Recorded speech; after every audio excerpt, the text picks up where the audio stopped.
The National Cabinet is to ensure that all governments are working closely together to put in place the various arrangements and supports to ensure the Australian people can come through this together over the very difficult months ahead. I want to thank all members for the National Cabinet for coming together this evening and to work through the many issues that have been raised, particularly over the course of the day. So I can stand here tonight with the Chief Medical Officer and provide some clarity as to a number of issues that has arisen over the course of the day. So the National Cabinet, I want to assure Australians, is working and will continue to work, and all of its members are very committed to its processes and its decisions. Secondly, the measures I'm going to take you through tonight relate to two particular areas. The first one is in relation to places of gathering, for social gathering, and I want to take you through some new rules, stage one of those rules, which Premiers and Chief Ministers will go into further detail tomorrow as they move to legislate and regulate the changes we're putting in place. The second issue is in relation to schools, and I want to reinforce, as the Chief Medical Officer I'm sure will, that there has been no change to the advice, the health advice, in relation to schools. I said earlier today, and as the Chief Medical Officer has been stressing also at all of our presentations, social distancing, keeping the healthy distance, healthy physical distance between individuals, as you're practising here tonight, wherever that is our biggest weapon in fighting this virus, saving lives. And we need all Australians to be following the health advice when it comes to keeping a healthy distance and observing the limits that relate to gatherings, whether they be outdoor or whether they be indoor. This is incredibly important. The failure of our public to do that will put people at risk and make it extremely difficult for governments to be able to take actions that can control the flow and spread of this virus. Governments must do their bit, and we are, but we need Australians to do their bit. On the weekend, what we saw was a disregard of those social distancing practices. As people turned up to the beach in large numbers, crammed venues in our major cities. As I flagged this morning, this sent a very clear message to Premiers, Chief Ministers and myself that the social distancing practices are not being observed as well as they should be. Now, I want to thank all of those Australians who are doing the right thing, those Australians who are engaging in the self-isolation, particularly when they've come back from overseas. I want to thank them for doing that. But what I am seeking, and all the Premiers and Chief Ministers are seeking, is that Australians will do better than they have been on this and to hold each other to account. I might just ask if we don't do flashes, if that's okay, because it's a bit distracting. Thank you. So what's important is that we now need to take action, because we can't have the confidence as a group of leaders that the social distancing guidelines and rules that we have put in place won't be followed to the level of compliance that we require to flatten the curve and to slow the spread and to save lives. So the Premiers and Chief Ministers, together with myself, have tonight agreed that there is a need to move to more widespread restrictions on these gatherings in indoor spaces, and I want to run through them with you. I want to stress that this is stage one of this response. Premiers and Chief Ministers are also very clear that they want these rules to apply statewide, territory-wide, in each of their jurisdictions. They are stage one and they will be reviewed on a monthly basis. But as I have stressed, and the Chief Medical Officer has stressed, and others have also, that once you start putting these sorts of arrangements in place, we should have the expectation that they will remain in place for at least 6 months. If the health situation changes and enables us to reconsider those arrangements, then that can be reconsidered. But I wouldn't want anyone to get the impression that these arrangements are things that will be in place for a couple of weeks or a month and then will be discarded and everything will be okay.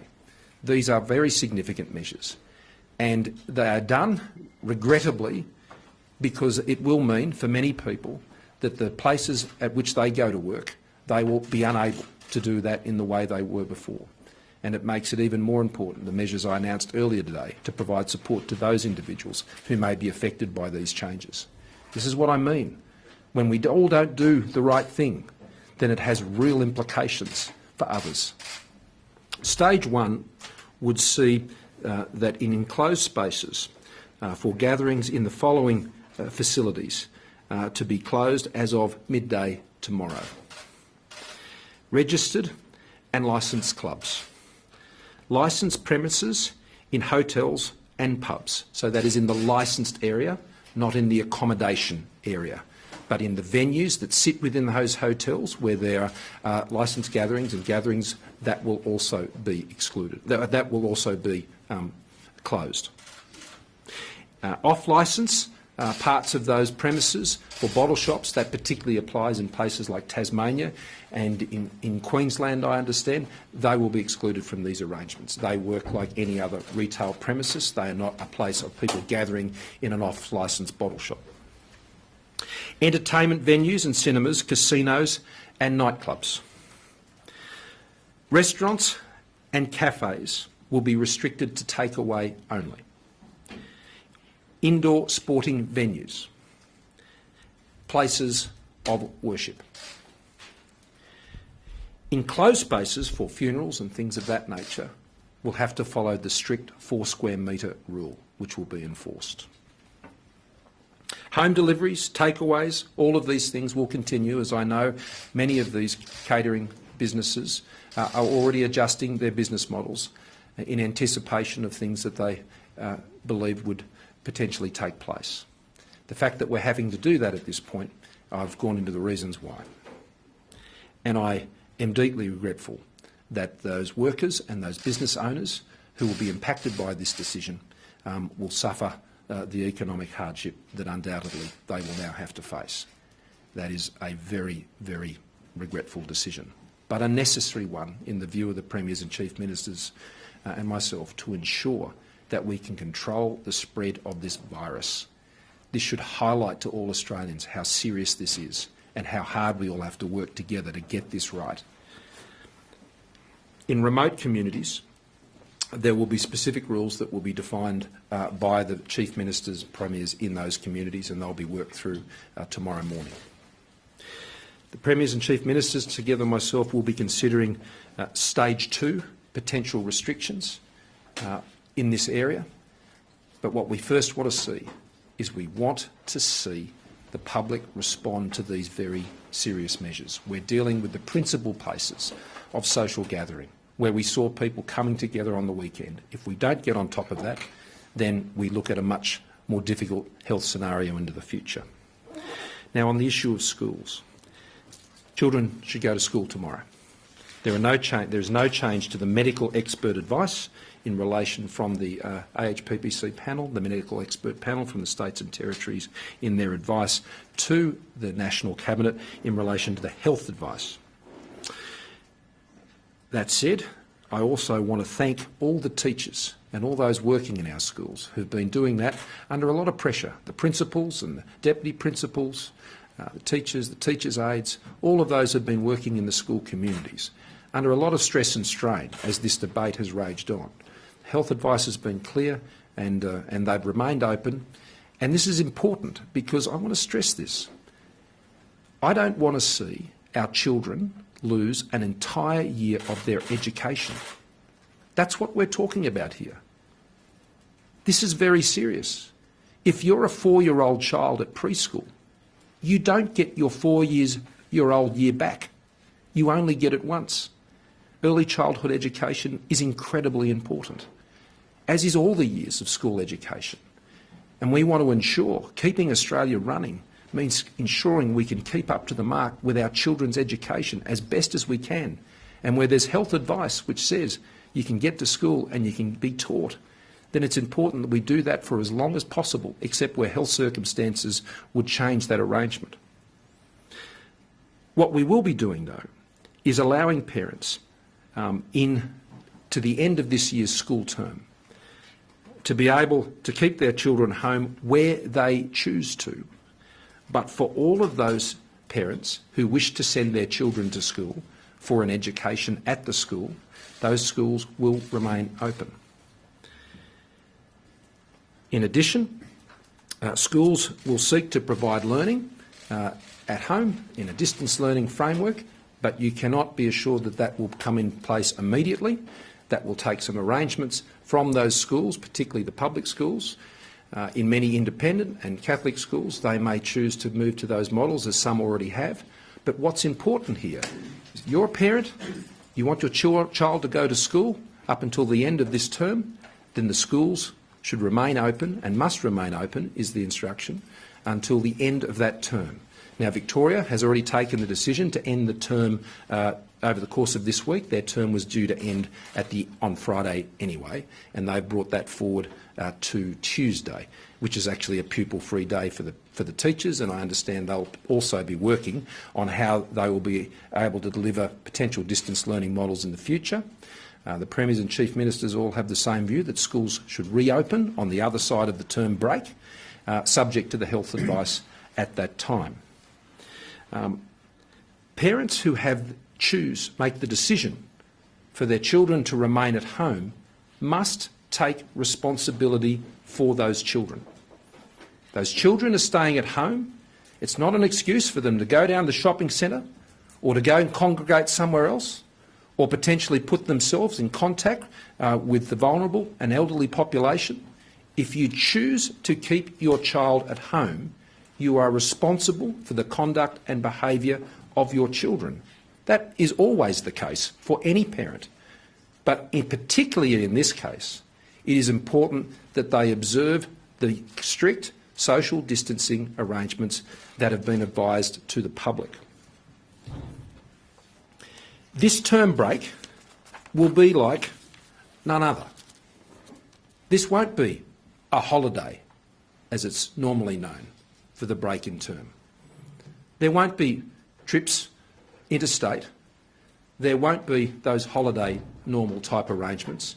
There won't be congregating up at the trampoline venue or whatever it happens to be. That won't be happening. It won't be a holiday as anyone has ever known it. And it's important that I think families and households understand that, because over the course of the term break, we need to ensure that we continue to follow the very strict rules around social distancing. This is a critical time, an absolutely critical time. The decisions that parents make, that we all make over the course of the next few weeks in particular, could very seriously determine the trajectory that Australia continues to go on in relation to the coronavirus. So I would seek and implore Australians to follow this advice. You will be saving lives and you'll be saving livelihoods. Already, as a result of the measures we have been forced into taking this evening, there are many livelihoods that will be impacted as a result. So they are the measures that we've arrived at tonight. It was an important discussion to have, and we've been able to come to an agreement between all of the states and territories as to how we proceed on those issues. We will meet again on Tuesday night. There are many other issues we have to discuss. The tenancies legislation is a key issue that comes up on Tuesday night, and there are many other matters that are before us. We are going to keep working together. We are absolutely committed to this process of the National Cabinet. It is a key tool for helping Australia work through the difficult challenges that we have. So with that, I'm going to pass over to the Chief Medical Officer, and he's going to make some comments on these things, and happy to take a few questions. Thanks, Prime Minister. If Australia is going to get through the challenge of this pandemic over the coming months, we have to live differently. We've been making that point very clear over the last week, but it's also clear that some people haven't got it. And I'm particularly talking to young people who may think they're immune to the effects of this virus, and it's true. Most young people don't get significant disease. But as a young person, you don't want to be responsible for the severe and possibly fatal disease of an older, vulnerable Australian. We have to stop the rapid spread of this virus. There has been very significant increase in cases over the last few days, still a lot of imported cases, but definitely some community transmission. As the Prime Minister has said, people have not been getting the messages, and we have had to we've recommended unanimously that these fairly dramatic and drastic recommendations be put in place, because we have to stop those situations where viruses pass readily. We've had some events in Australia where 35 people have picked up the virus from one particular function. We cannot allow this sort of spread to happen. We have to all, in every aspect of our life, practice social distancing, good hygiene. These measures have to become our routine. We are going to live differently if we're going to get through this virus without serious impacts on the vulnerable in our community and serious impacts on the health system. We can do it. These measures are sustainable for as long as we need to. We can still get on with living, but we have to live very, very differently. I can't emphasise that enough. I do want to say again that many of the cases that we have seen in the last few days have been from international travellers. We've seen some irresponsible behaviour from people who were told to quarantine and have not, and they have spread the virus. We now have to be absolutely rigid. If you come back from anywhere, a cruise ship, a plane, and you come back to this country, you go home and you quarantine for 2 weeks, no exceptions. You are putting your fellow Australians at risk if you break that rule. So please, every one of us has to do our bit.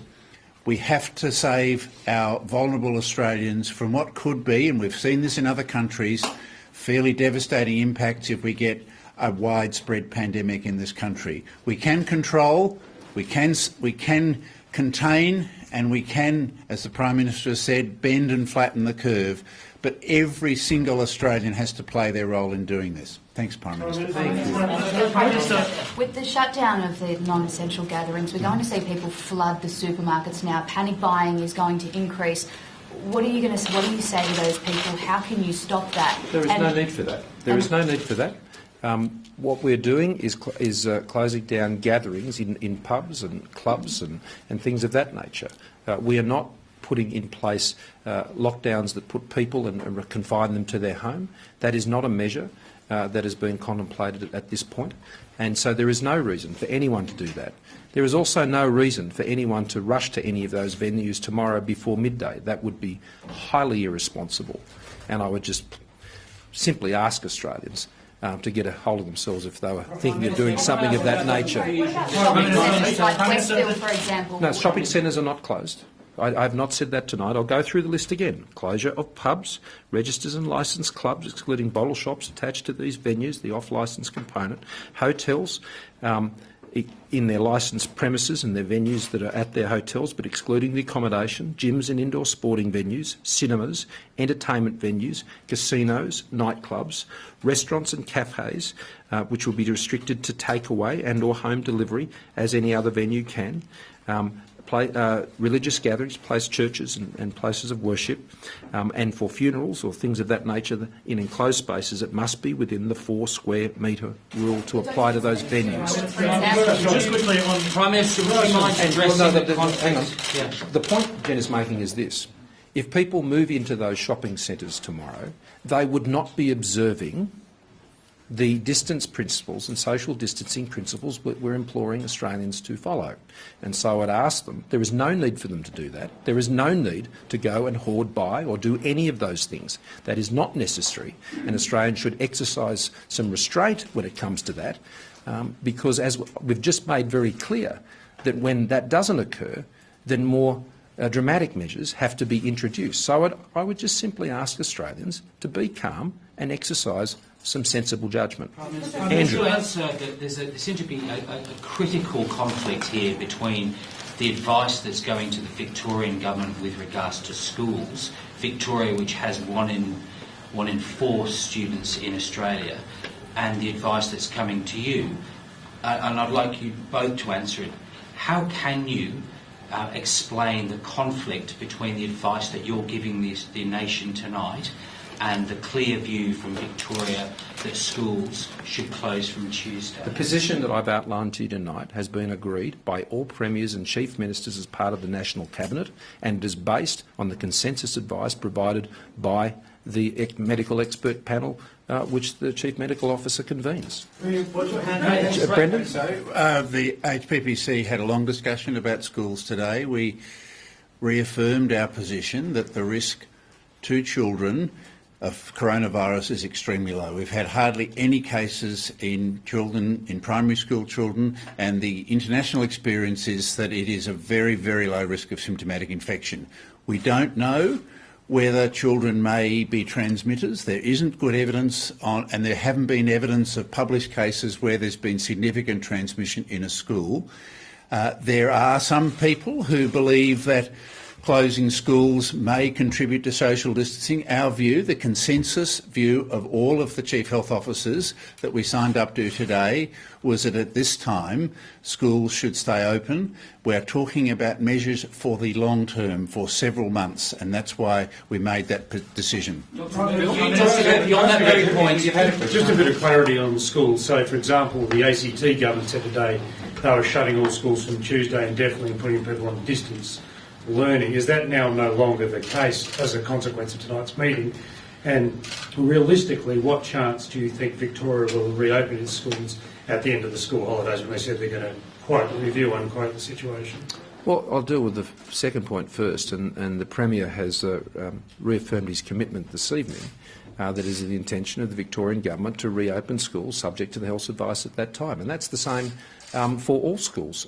I mean, this is a matter that's been reviewed on a regular basis, as I think has been evidence. In relation to the ACT schools, they'll be following the same practice that I've outlined today, and that is where schools do choose to move to some distance learning arrangement, they will also keep the schools open for parents who wish to send their children to those schools.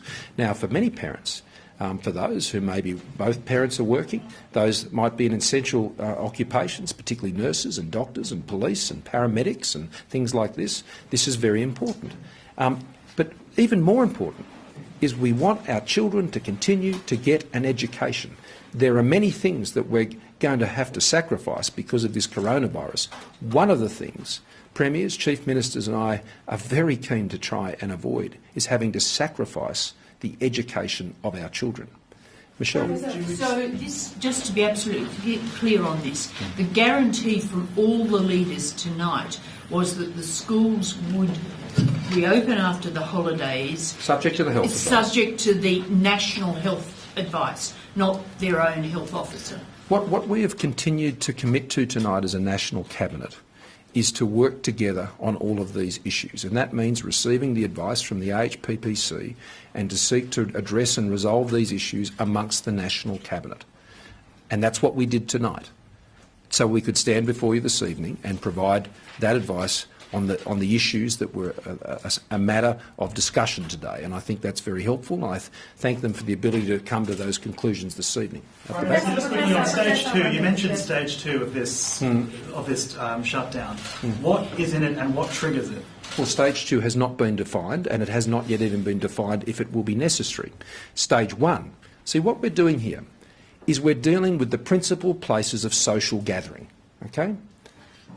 We don't now have any confidence that people would refrain from gathering in those ways, in those places, pubs and clubs and nightclubs, and Dr Murphy has made it pretty clear that that is principally amongst the younger community. We have no confidence that that will be followed. So unfortunately, because guidelines can't be followed, then for public health reasons, we now need to take a further action which shuts those gatherings down. Now, they are the principal places of social gathering which are at greatest risk. They have been identified over the course of today by the medical expert panel. They have been considered by Premiers and Chief Ministers and myself tonight, and that is the list of venues and gatherings that will not be able to take place from midday tomorrow. The states, the territories, the Commonwealth, the National Cabinet reserves its position to take any such further matters into consideration as it needs to. So we will just continue to deal with this in a sensible and calm way through a disciplined process of the National Cabinet, working together and seeking to provide as clear advice as we can. But the key point is this: please cooperate with the health advice. Where that health advice is complied with, then it means that we can take measures which have less impact on the everyday functioning of the community and people's jobs and livelihoods. Yes, over the back. We've already had a question. Professor, the AHPPC met earlier this afternoon. Were these stage 1 measures discussed and agreed upon there, or they only brought up after 2 states came out and said they were going to basically do those anyway? And further on that, given that this is in response to people not practising social distancing, the government's information campaign explaining what social distancing is only launched this weekend. By your own concession, this is going to be for months based off something that a lot of people didn't know about until this weekend. So the National Cabinet tasked us on Friday night to consider these measures, and that was planned for this afternoon. The announcements of various governments had nothing to do with that. We did what we were asked to, and we considered that as previously scheduled. I agree that social distancing is a concept that people have to get to terms with, and that communications have been going out. We've made the message very clear in the media last week, and we made it very clear that people needed to keep their distance. We've been talking about keeping 1.5 metre distance from a lot more than the last week. So the other thing that's happened over the weekend obviously has been the significant rise in cases, and so there is a greater urgency to make measures now that we might have considered a bit later had the rise in cases not occurred. Andrew, I'm sorry, you've had several questions. Andrew, I'm sorry. Andrew, I know, but you don't run the press conference, okay? So I'm going to go to other questions of members of the group. Catherine hasn't had a question. I'm happy to return to you, but let's just keep it civil. Catherine. Prime Minister, I think it's clear, but again, just for perfect clarity, New South Wales and schools, they're the same as the ACT. Schools will be open for the remainder of the term. Correct. Yes. And also, I think it's clear, but I'm checking, just because things have moved a bit today. Sure. Businesses like hairdressers, beauticians, They remain open. all of that remains Yeah, open. the only ones that can't remain open and provide those services are the ones that I've listed to you this evening. Only those ones. Only those ones. I'll come back to you now, Andrew. Dr. Murphy, a couple of weeks ago, you were at the same podium, admittedly a bit closer to the Prime Minister. It could have been actually Greg Hunt, but you said that the children were super spreaders. There is an inconsistency, it seems to me, between having kids at school potentially exposing themselves as super spreaders to older teachers, with the statement of the Prime Minister whereby he does not want children who are kept at home wandering through Westfield shopping centres. There is a clear consistency. Can you answer that? Are they super spreaders or not? We don't know whether children spread this virus. There is no data on that. I have never said that they are super spreaders. I've said that for influenza, they can be super spreaders. There is no data internationally anywhere in the world that shows that major spreading of this virus has occurred with children. We're not ruling that out. That is possible, but we think the risks and benefits are on the other side. I agree with you, and we have been asked again by the National Cabinet to consider next week which members of the workforce, both schools, healthcare, aged care, who are vulnerable because of their age and comorbidities should not be required to go to work. That is a very important issue. We need to protect the workforce in every scenario. Okay, one last one and then we'll call it a night. You were asked about whether the health system could keep up with the impacts on it because of this virus. You said that's up to Australians. What did you mean by that? I mean, if they practice the social distancing, if they follow the medical advice, then that will assist the country slow the rate of transmission of this virus through the Australian community. When we slow the rate of transmission through the Australian community, that will put less pressure on the health system. This is why I stress to you, it is so important that these measures are effectively followed.